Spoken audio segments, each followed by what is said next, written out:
Chapter 48.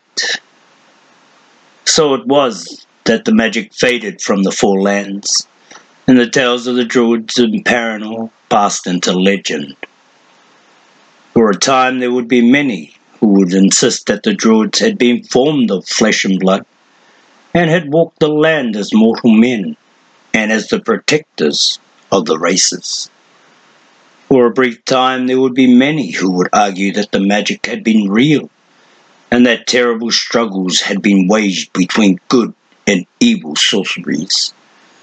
But the number of believers would dwindle as the years passed. In the end, nearly all would vanish. On the same morning that Eleanor disappeared from the world of men for the final time, the little company bade farewell to one another. Surrounded by the colours and smells of autumn, they embraced, said goodbye, and departed for their own lands. "I will miss you, Bryn Omsford," Kimber announced solemnly, her pixie face determinedly resolute. "And Grandfather, he will miss you too. Won't you, Grandfather?" Cogline shuffled his sandaled feet uneasily and nodded without looking at the veiled girl. "Some, I guess," he admitted grudgingly. "Won't miss all that crying and agonizing, though. Won't miss that. 'Course, we did have some fine adventures, girl. I'll miss you for that. Spider gnomes and the black walkers and all. Almost like the old days." He trailed off and Bryn smiled. "I'll miss both of you. And Whisper. I owe my life as much to Whisper as to the rest of you. If he hadn't come down into the Malmore to find me..." "He sensed that he was needed," Kimber declared firmly. "He would not have disregarded your warning if he had not sensed that need. I think there is a special bond between you, a bond beyond that created by your song." "Now don't want you coming back again without telling me first, though," Cogline interrupted suddenly. "Or until I invite you. You don't come into people's homes without being asked." "Grandfather," Kimber sighed. "Will you come to see me?" Bryn asked her. The girl smiled and glanced at her grandfather. "Perhaps. Someday, for a time. I think I'll stay with Grandfather and Whisper at Hearthstone. I have been away long enough. I miss my home." Bryn came to her and hugged her close. "I miss mine as well, Kimber.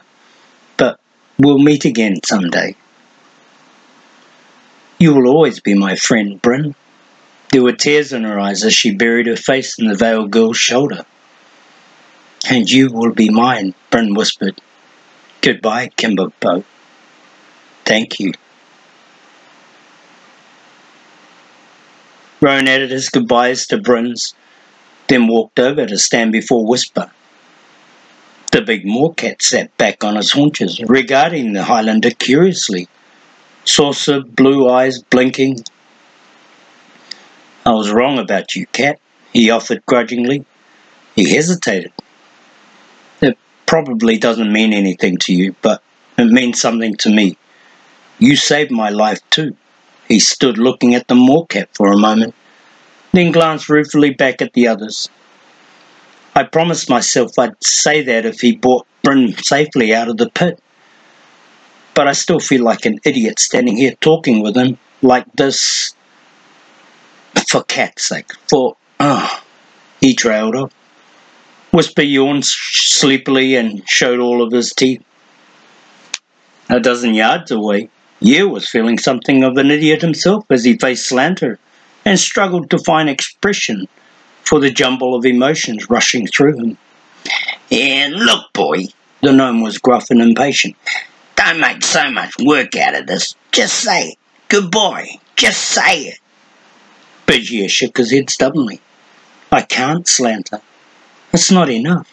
You and I, we've been together one way or another from the first. Right from the time I tricked you with the snakes and locked you in That would been, Please, don't remind me. the gnome grumbled. We're all that's left, Slanter. Ye tried to explain, folding his arms protectively across his chest. All that way we came, you and I, and the others, but they're gone, and we're all that's left. He shook his head. So much has happened, and I can't just dismiss it with a simple goodbye. Slanter sighed. It's not as if we'll never see each other again, boy. What's the matter? You think I'll end up dead too? Well, think again. I know how to take care of myself. Said so yourself once, remember? Nothing's going to happen to me, and I'd bet a month of nights in the black pit that nothing will ever happen to you. You're too confounded sneaky. Ye smiled in spite of himself. I guess that's quite a compliment coming from you. He took a deep breath. Come back with me, Slanter. Come back to Cullhaven and tell them what happened. It should actually come from you. No, boy. The gnome lowered his rough face and shook his head slowly. I won't be going back there again. Gnomes won't be welcome in the lower half for a good many years to come, no matter their reasons. No, I'm for the borderlands again, for now at least. Ye nodded, and there was an awkward silence between them. Goodbye then, Slanter. Until next time. He stepped forward and put his arms about the gnome. Slanter hesitated, then patted him roughly on the shoulders. Now see, boy, that wasn't so bad, was it? Nevertheless, it was a long time before he broke away. It was more than a week later when Bryn, Yer, and Roan arrived once more in Shadyvale and turned onto the cobblestone walkway that led to the front door of the Omspit home. It was late afternoon, and the sun had already slipped behind the hills, leaving the forest cloaked in shadows and half-light. The sound of voices drifted through the still autumn air from homes scattered about, and leaves rustled through the long grass. Before them, the windows of the cottage were already lighted against the evening gloom.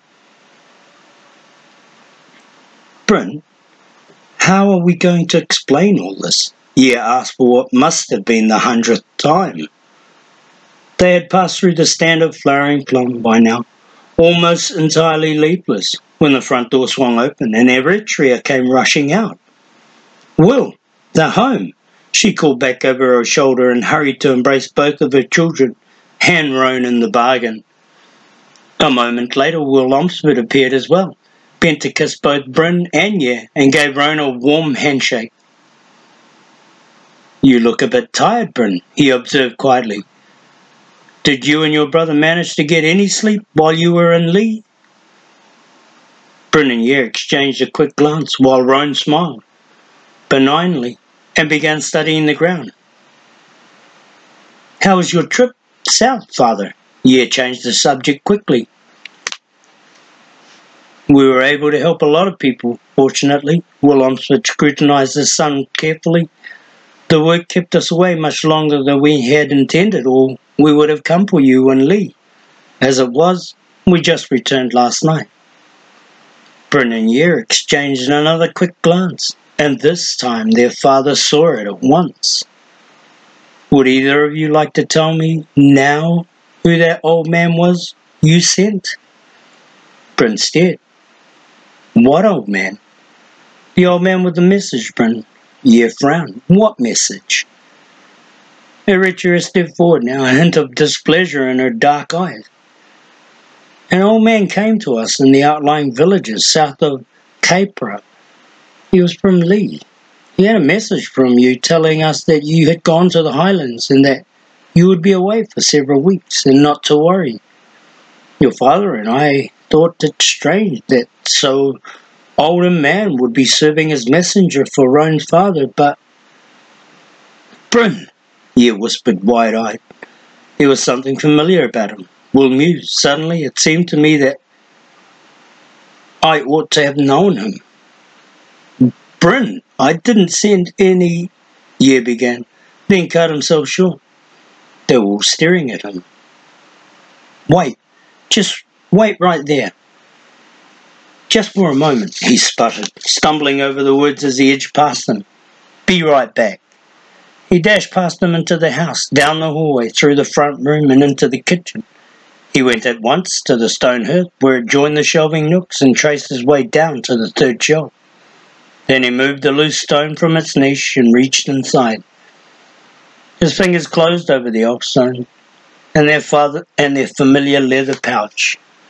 He stood there for a moment, stunned. Then, gripping the stones in his hands, he walked back through the house to where the others still waited on the cobbled walkway. With a grin, he produced the pouch and its contents and displayed them to an astonished Bryn and Roan. There was a long moment of silence as the five stared at one another. Then Bryn took her mother with one arm and her father with the other. "Mother, father, I think we had better all go inside and sit down for a while," she smiled. "Ye and I have something to tell you." Thus ends Book 3 of the Wishsong of Shannara.